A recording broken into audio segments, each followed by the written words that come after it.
Hello everyone, welcome back to my channel. इस video में start करेंगे एक नया चैप्टर। 11 चैप्टर हो चुके हैं साइंस के, जिसमें मैंने आपको एनसीईआरटी के चैप्टर से डिटेल वीडियो भी कराई थी 2-3 चैप्टर्स की। ये चैप्टर है नाभिकीय अभिक्रियाएं, और जिसमें इसी टॉपिक से रिलेटेड आपके क्वेश्चन रहेंगे। तो न्यूक्लियर रिएक्शन क्या होते हैं, ये केमिस्ट्री का चैप्टर है आपका, और यहाँ से इस चैप्टर से रिलेटेड जितने भी क्वेश्चन पहले पूछे गए हैं एग्जाम्स में वो सब यहाँ पे करेंगे। पहला क्वेश्चन है, अल्फ्रेड नोबेल का संबंध किसके आविष्कार से है। जो अल्फ्रेड नोबेल थे ये एक साइंटिस्ट थे। इन्होंने किस चीज़ का आविष्कार किया, इन्होंने किया डायनामाइट का आविष्कार। कॉस्मिक किरणें क्या होती हैं, कॉस्मिक किरणें का आविष्कार किया विक्टर हेस ने। डायनेमो को बनाया माइकल फेराडे ने। डायनोमाइट बनाया अल्फ्रेड नोबेल ने, और डायनेमो को बनाया फेराडे ने। याद रखिएगा, पेनिसिलिन का पहला टीका यहाँ पर अलेक्जेंडर फ्लेमिंग ने। और डायनामाइट एक प्रमुख विस्फोट है, एक्सप्लोजन है। ये न्यूक्लियर रिएक्टर जो होते हैं उनमें यूज़ होता है। इसके निर्माण में नाइट्रोग्लिसरीन का है जो यूज़ हुआ है। चेचक का टीका रॉबर्ट कोच ने बनाया था, आपको पता होगा। और बाकी आगे आते जाएंगे क्वेश्चन। पृथ्वी की आयु का निर्धारण कैसे किया जाता है। तो पृथ्वी की अगर आयु आपको पता करनी है तो रेडियोमेट्रिक कॉल निर्धारण द्वारा किया जाता है। एक आपका कार्बन 14 होता है चट्टानों की आयु के उसके निर्धारण के लिए। तो अगर पृथ्वी की आयु का करें तो रेडियोमेट्रिक कॉल के द्वारा होता है। रेडियोमेट्रिक डेटिंग या फिर रेडियोधर्मी काल, ये एक ऐसी टेक्निक है जो चट्टान या कार्बन जैसी सामग्री C14 का नाम आपने सुना होगा, कार्बन 14, उसके उपयोग के लिए की जाती है। इस विधि की खोज किसने की थी, ये की थी हमारे रदरफोर्ड, अर्नेस्ट रदरफोर्ड ने, जिसने इलेक्ट्रॉन की भी खोज की थी। तो ध्यान रखिएगा, रेडियोमेट्रिक कॉल जो निर्धारण होता है उसके द्वारा पृथ्वी की आयु का निर्धारण किया जाता है, और खोज की रदरफोर्ड ने। एटम बॉम्ब का आविष्कार किसने किया, तो एटम बॉम्ब का आविष्कार किया ओटो आहन ने। और अगर यहाँ पे अल्बर्ट आइंस्टीन की बात करें तो इन्होंने सापेक्षता का सामान्य सिद्धांत दिया था फिजिक्स में। एडिसन की बात करें तो बल्ब का आविष्कार किया था। रदरफोर्ड की बात करें तो यहाँ पर जो हमारा परमाणु होता है, जो एटम नाभिक होता है, न्यूक्लियस, उसका आविष्कार इन्होंने किया था। तो ध्यान रखिएगा, अल्बर्ट आइंस्टीन सापेक्षता का सामान्य नियम दिया, एडिसन ने विद्युत बल्ब बनाया, रदरफोर्ड ने परमाणु नाभिक का आविष्कार किया, न्यूक्लियस की खोज की, और एटम बम का आविष्कार किया ओटो आहन ने। आगे चलते हैं, 4th नंबर क्वेश्चन, निम्न में से किसका उपयोग विस्फोटक के रूप में होता है। सेम क्वेश्चन है डायनामाइट वाला, नाइट्रोग्लिसरीन है। तो देखो, नाइट्रोग्लिसरीन जो है ये डायनामाइट में यूज़ होती है या डायनामाइट में नाइट्रोग्लिसरीन यूज़ होता है, ऐसे याद रख सकते हैं। ये एक तरह से एक एक्सप्लोजन है, अगर आपको कहीं पे बम फोड़ना है या विस्फोट फोड़ना है तो उसका यूज़ किया जाता है। Again the same question, cosmic किरण विक्टर हेस ने, डायनेमो माइकल फेराडे ने, पेनिसिलिन अलेक्जेंडर फ्लेमिंग ने। डायनामाइट एक विस्फोटक है और इसके निर्माण से नाइट्रोग्लिसरीन यूज़ होता है। देखो, ये HSSC क्लर्क में 2016 की मॉर्निंग शिफ्ट में पूछा गया, और ये देखो उसी टाइम पे, ये तो फिर बाद में हुआ पेपर 20 नवंबर, ये पहले हो गया 23 जून में 2016 में UDC में पूछा गया। तो क्वेश्चन रिपीट होते हैं PYQ से। कौन सी अभिक्रिया सूर्य की ऊर्जा का मुख्य स्रोत है, तो आपको पता है एक होता है न्यूक्लियर फिजन, एक होता है न्यूक्लियर फ्यूजन। तो ये होती है हमारी संलयन अभिक्रिया जिसे कहते हैं। सूर्य में हाइड्रोजन गैस के जो अणु हैं वो जुड़कर हीलियम बना देते हैं। ये नाभिकीय संलयन अभिक्रिया है, ये फिजन होता है, जिसमें दो छोटे छोटे नाभिक मिलकर एक नए न्यूक्लियस की फॉर्मेशन करते हैं, बनाते हैं। तो ध्यान रखिएगा, संलयन जो अभिक्रिया है वो यूज होती है सूर्य के ऊर्जा में। एक्स किरण क्षेत्र किसके बीच पड़ता है, जो एक्सरे किरण होते हैं, देखो एक आपकी अल्फा होती है, बीटा होती हैं, और एक आपकी गामा होती हैं। गामा तो मतलब आप गामा हर चीज़ को क्रॉस कर जाती हैं, और गामा किरण बहुत हार्मफुल भी होती हैं, और जो ये कैंसर वगैरह के उपचार में इन्हीं का यूज़ होता है। गामा और पराबैंगनी क्षेत्र, क्वेश्चन क्या था, क्वेश्चन है एक्स किरण किसके बीच पड़ता है। अच्छा, एक्स किरण किस किस के बीच आता है, गामा और जो अल्ट्रा वायलेट रेज होती हैं उसके बीच में। यहाँ से पूरे चार्ट को समझने की कोशिश करिएगा। गामा जो रेज होती हैं इनकी खोज की थी बैकुरल तथा आपका जो क्यूरी थी उन्होंने। इसकी जो हर्ट्ज होती है, आवर्त का जो परिसर होता है 10⁻21 से 10⁻19 तक होता है। सबसे हार्मफुल रेज होती हैं ये। एक्स किरण की खोज की थी रॉन्टजन ने, 10⁻19 से 10⁻17 तक होता है। फिर आपका आता है पराबैंगनी किरण, थोड़ा सा टेक्निकल क्वेश्चन पूछा और साइंस टीजीटी साइंस में है क्योंकि मेंस का पेपर था भाई, तो साइंस से रिलेटेड वो पूछेंगे। अब हमारे में इतना आ सकता है गामा और वैसे किरणों के बारे में, इतना तो नहीं, ये खोज आ सकती है, बाकी ये परिसर तो नहीं पूछना चाहिए। पराबैंगनी किरण ये की थी रिटर ने खोज 10⁻16 से, इनकी जो आवर्त होता है परिसर ये 7.5 से 10⁻14 तक, ठीक है। दर्शय विकिरण क्या होती हैं, विजिबल रेज, ये न्यूटन ने खोज की थी 7.5 इंटू 10⁻14 से 7 इंटू 10⁻14 तक। अवरक्त किरणें क्या होती हैं, इंफ्रारेड रेज बोलते हैं शायद इनको। अवरक्त किरणें हर्शल ने इसका खोज किया 3.7 से 10⁻14 से और 10⁻14 तक। लघु रेडियो तरंग, इनका खोज किया हेनरिक हर्ट्ज ने 10⁻17 से 10⁻7 तक। आवर्त हर्ट्ज मत करना, सिर्फ खोज याद कर लेना। दीर्घ रेडियो तरंगे मार्कनी ने यूज की, आविष्कार किया। तो गामा किरणें बैकरल और क्यूरी ने, एक्स किरणें रोंटजन ने, पराबैंगनी किरणें रिटर ने, दर्शय किरणें न्यूटन ने, अवरक्त किरणें हर्शल ने, लघु रेडियो तरंगे हेनरिक हर्ट्ज ने और दीर्घ रेडियो तरंगे मार्कोनी ने, इन्होंने यहाँ पे आविष्कार किया। अगेन वही क्वेश्चन आ गया कि एक्स किरणें किस किस के बीच आती हैं, तो हमारी जो गामा किरण होती है उसके बीच में, और जो हमारी अल्ट्रावायलेट किरण होती हैं उनके बीच में आती है एक्स किरणें, ये इन दोनों की रेंज के बीच में पड़ती है। रेडियम का अर्धायु काल 1600 वर्ष है, तो इसका औसत काल क्या होगा, पूछा तो नहीं जाएगा ग्रुप डी में, लेकिन अगर कोई पीजीटी या टीजीटी की तैयारी कर रहा है, देखो पीजीटी हिस्ट्री में पूछा गया है क्वेश्चन, तो ये एक तो ये कह सकते हैं ईयर से रिलेटेड है, बाकी है तो साइंस का ही क्वेश्चन।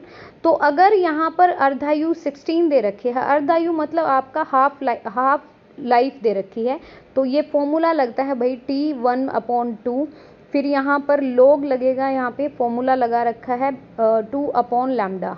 तो यहाँ पर जितनी आपको पता होनी चाहिए, इसकी वैल्यू आपको पता होनी चाहिए। अगर आपको वैल्यू पता है तो निकाल लोगे 0.693/λ। अर्ध आयु दे रखी है, तो मतलब आपकी जो औसत आयु है वो 1/λ के इक्वल होगी, तो 0.693 इंटू यहाँ पर आ जाएगा ये, और ये 1600 इसके इक्वल टू में रख लोगे। जब ये रखोगे तो ऊपर से आपको सॉल्यूशन मिलेगा 1600/0.693, तो 2319 वर्ष। तो क्वेश्चन रहने देना, इतना हाई लेवल नहीं पूछेंगे, पीजीटी से रिलेटेड क्वेश्चन है। बारूद में सल्फर की उपस्थिति, बारूद में भी जो हम दिवाली पे बम फटाके वगैरह छुड़ाते हैं उनमें बारूद होता है, इसकी सल्फर डाला जाता है इसमें, और आपको पता है पोटेशियम हो गया, सोडियम हो गया, सल्फर होगा, क्लोरीन होगा, ये वायु में ऑक्सीजन के साथ रिएक्शन करते हैं, ये अग्निशमन तापमान को कम कर देता है। बारूद में sulphur, charcoal, potassium nitrate, saltpetre का मिश्रण होता है। सल्फर बारूद में इग्निशन का टेम्परेचर कम कर देता है। सल्फर एक एक्सोथर्मिक करता हुआ तापमान कम करता है। इसके आविष्कारक कौन थे, रोजर बैकन, ध्यान रखिएगा। सल्फर का आविष्कार किया था रोजर बैकन ने, और ये एक ऊष्माक्षेपी अभिक्रिया है, एक्सोथर्मिक अभिक्रिया करता है, मतलब ऊष्मा को अपने अंदर ग्रहण कर लेता है। ऑक्सीडेशन रिएक्शन और रिडक्शन रिएक्शन वो हमने किया था उस चैप्टर में। एक नाभिक अभिक्रिया, जहां एक परमाणु का नाभिक छोटे भागों में विभाजित हो जाता है, ये क्या कहलाता है, इसको कहते हैं नाभिकीय विखंडन। और जो हमारी सूर्य से जो विकिरण आती है वो एक फ्यूजन का कारण होती है, ये फ्यूजन होता है। अगर एक परमाणु, अगर एक एटम का नाभिक छोटे छोटे भागों में टूट जाता है, एक परमाणु बहुत ही छोटा होता है, उससे भी छोटे छोटे भागों में टूट जाता है।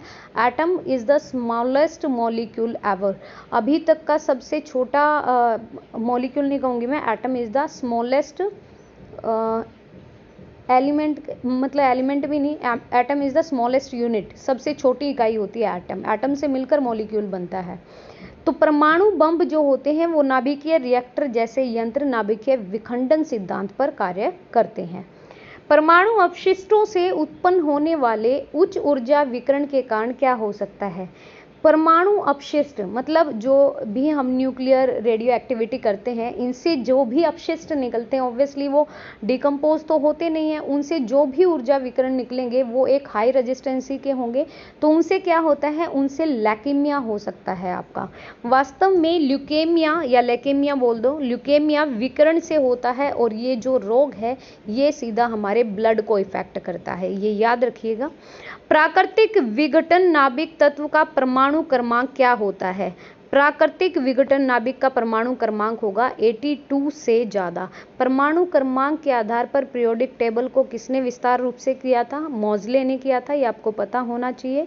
और न्यूलैंड ने आपका अष्टक का सिद्धांत दिया था, डॉबर्नियर ने ट्रायड का दिया था, और जो आपका आधुनिक श्रेणी का जो आवर्त सारणी है हमारी, उसका श्रेय भी मोज़ले को जाता है। मेंडलीव ने परमाणु भार के रूप में पीरियोडिक टेबल को विस्तार रूप से बताया था। तो यहाँ पे देखिए, प्राकृतिक विघटन नाभिक तत्व का परमाणु क्रमांक होता है 82 से ज़्यादा। आवर्त सारणी में तत्वों का जो वर्गीकरण किया गया है वो इस प्रकार से, नेचुरल रेडियो एक्टिव तत्वों के लिए परमाणु क्रमांक 82 से ज़्यादा निश्चित किया गया है। तो ध्यान रखिए, जितने भी आपका जब हम पीरियोडिक टेबल करेंगे तो उसमें समझ आएगा, जितने भी नेचुरल रेडियो एक्टिव एलिमेंट्स हैं उनका परमाणु क्रमांक 82 से ज़्यादा मिलेगा। टोटल कितने हैं हमारे तत्व? 108 तत्व हैं अभी तक। रेडियोधर्मी पदार्थों से क्या नहीं निकलती है? रेडियोधर्मी पदार्थों से आपतित किरणें नहीं निकलती हैं। रेडियोधर्मी पदार्थों से 3 प्रकार की किरणें निकलेंगी, एक अल्फा, एक बीटा और एक गामा। ये किरणें उत्सर्जित होती हैं, जबकि आपतित किरणें वो होती हैं जो किसी माध्यम पर आकर पड़ती हैं, इनको किसी के सोर्स की नीड होती है। आपतित किरणों का रेडियोधर्मी पदार्थों से संबंध होना ज़रूरी नहीं है। तो याद रखना है, जितनी भी हमारी रेडियोधर्मी किरणें होती हैं उनसे अल्फा, बीटा और गामा निकलेंगे, आपतित किरणें नहीं निकलेंगी। निम्न में से नाभिकीय विखंडन विधि की श्रेणी की क्रिया में न्यूट्रॉन को अवशोषित करने के लिए क्या यूज होता है? न्यूट्रॉन को अगर आपको अवशोषित करना है तो उसके लिए बोरॉन का यूज होगा।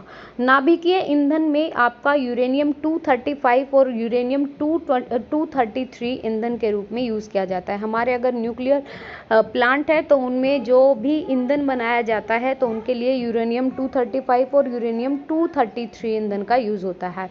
मॉडरेटर होता है मंदक, जो कि न्यूट्रॉन की गति मंद करने के लिए आपको भारी जल और ग्रेफाइट या बेरिलियम ये प्रयुक्त होते हैं।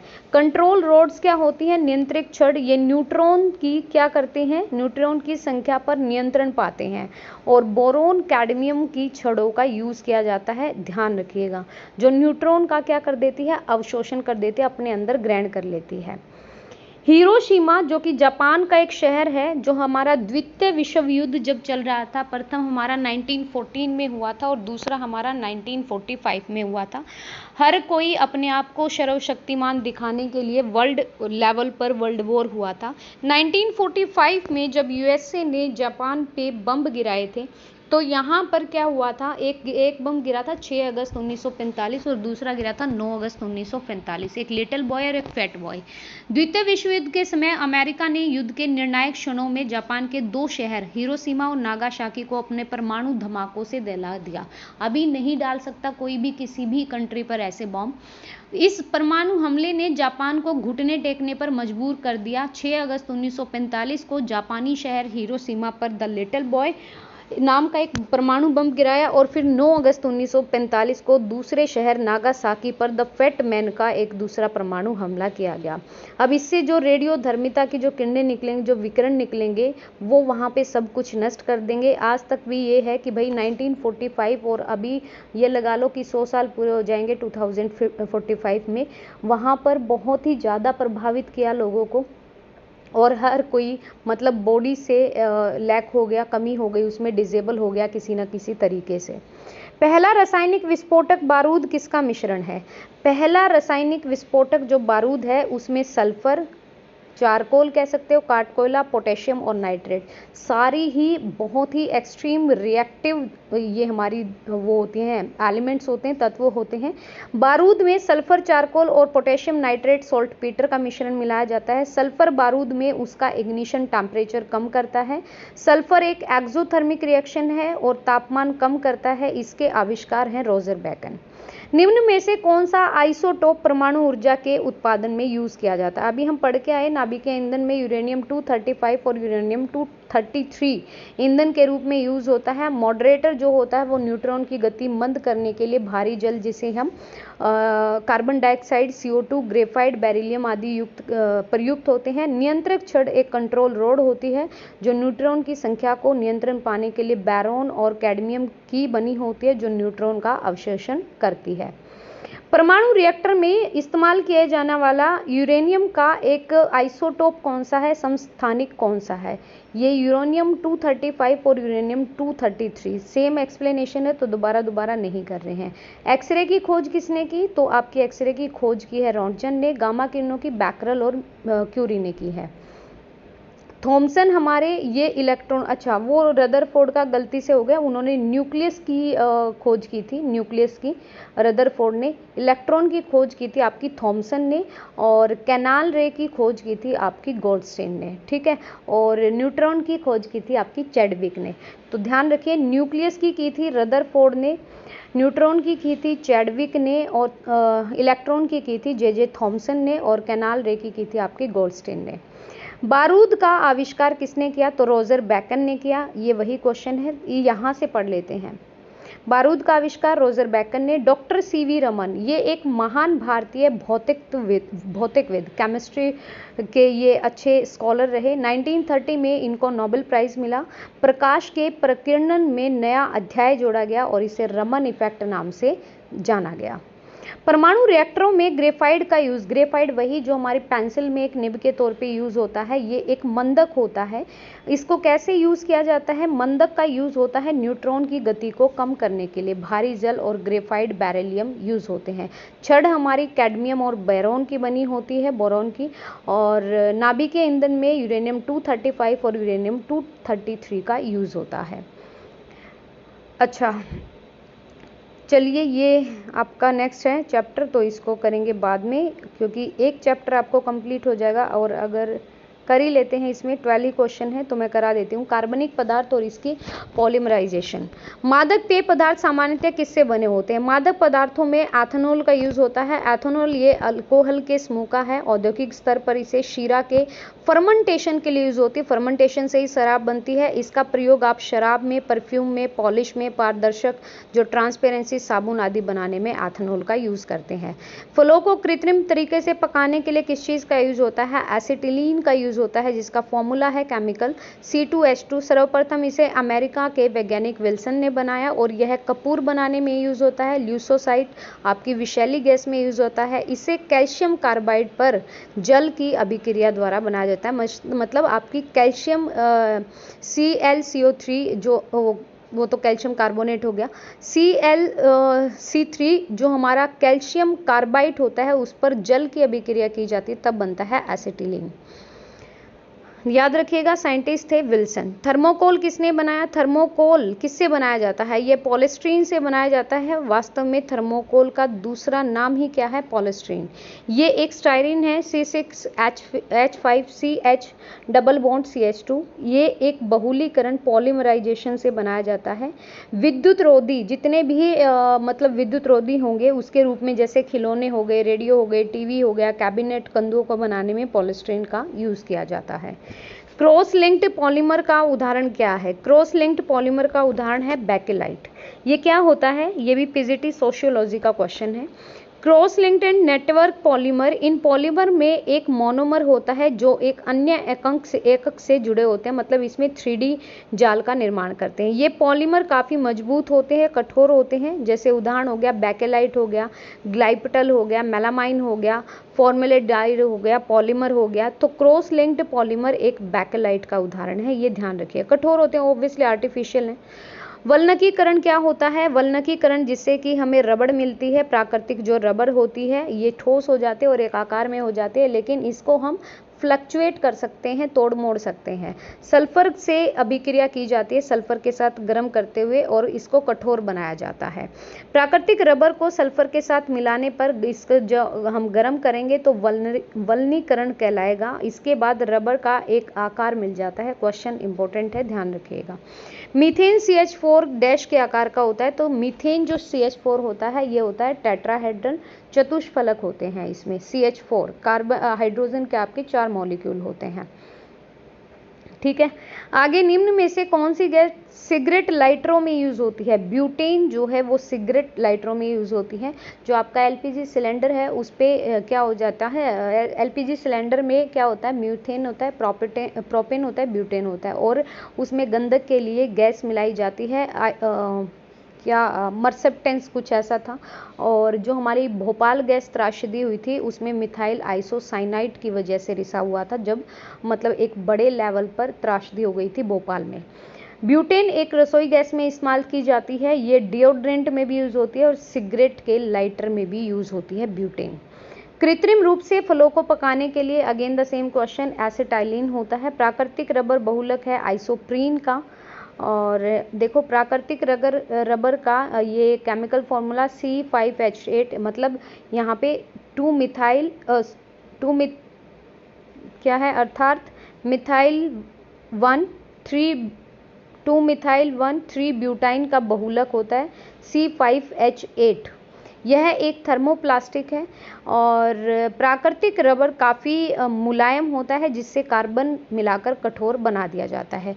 तो मतलब काफ़ी फ्लक्चुएट होता है रबर, लेकिन उसमें आपके सल्फ़र के साथ अभिक्रिया कराई जाती है और कार्बन मिलाकर इसको कठोर बना दिया जाता है। थर्मोसेटिंग जो प्लास्टिक होता है वो मतलब एक बार बनने के बाद आप उसको क्या कर सकते हैं, तोड़ मरोड़ सकते हैं। 2 तरह के प्लास्टिक होते हैं, जो दूसरी तरह का होता है एक बार फिक्स हो गया तो फिर वो टूट जाएगा, उसको आप दोबारा से शेप में नहीं डाल सकते। पेंटीन क्या होता है? एक आपका C5H12 द्वारा दर्शाए गए संरचनात्मक आइसोसोमर की कुल संख्या कितनी होती है? पेंटेन के 3 आइसोमर होते हैं, एक होता है एन पेंटेन, एक होता है आइसोपेंटेन, एक होता है नियोपेंटेन। आइसोमर होता है ऐसे पदार्थ जिनका सूत्र समान हो पर अणुओं का स्थान बदल जाए और उनके स्वभाव प्रकृति में बदलाव हो जाए, इसे कहते हैं आइसोमर। तो यहाँ पे आंसर होगा ये 3 आइसोमर होते हैं, एन पेंटेन, आइसोपेंटेन और नियोपेंटेन। एसिटिक अम्ल में कौन सा क्रियात्मक समूह पाया जाता है? ये पाया जाता है COOH। एसिटिक जो अम्ल होता है इसे एथेनिक अम्ल भी कहा जाता है। ये हमारा रंगहीन तरल होता है, इसका कोई रंग नहीं होता। CH3COOH जो होता है ये हमारा एसिटिक अम्ल होता है, ये सिरका में पाया जाता है आपका। मैथोनिक या फॉर्मिक जो अम्ल होता है वो हमारा चींटी में पाया जाता है। सिट्रिक जो अम्ल होता है वो हमारे खट्टे पदार्थों में पाया जाता है। एस्कॉर्बिक जो अम्ल होता है वो हमारा एस्कॉर्बिक अम्ल, मैलिक अम्ल आपका उसमें होता है दूध में, सॉरी लैक्टिक अम्ल दूध में, मैलिक अम्ल आपका सेब में होता है और टार्टरिक अम्ल आपका इमली में होता है। फॉर्मेल्डिहाइड सामान्य रूप से किस नाम से प्रसिद्ध है? तो फॉर्मेलिन बोला जाता है इनको, और ये असिस्टेंट सैनिटरी इंस्पेक्टर में आया था ये क्वेश्चन 2018 में। तो फॉर्मेल्डिहाइड सामान्य रूप से ये प्रसिद्ध होते हैं आपके फॉर्मेलिन के। 2 चैप्टर हो गए हैं। बाकी अगर इस चैप्टर का मुझे लगा कि अगर आपको करवाना चाहिए कार्बनिक पदार्थ तो मैं करा दूंगी इसका। थोड़ा सा वाइड लेवल का चैप्टर है, समझने का चैप्टर है, ये रटने का नहीं है। काफ़ी सारी कंपाउंड्स आपको पता होना चाहिए। और नेक्स्ट जो चैप्टर है वो करेंगे हम सेल का, जो कि एक काफ़ी इंपॉर्टेंट चैप्टर रहने वाला है आपका। तो आपको वीडियो कैसा लगा ये बताइएगा। वीडियो देखने के लिए थैंक यू सो मच, और वीडियो पसंद आई तो प्लीज़ शेयर कीजिएगा और चैनल को सब्सक्राइब कीजिएगा अगर आप न्यू हो तो। Thank you.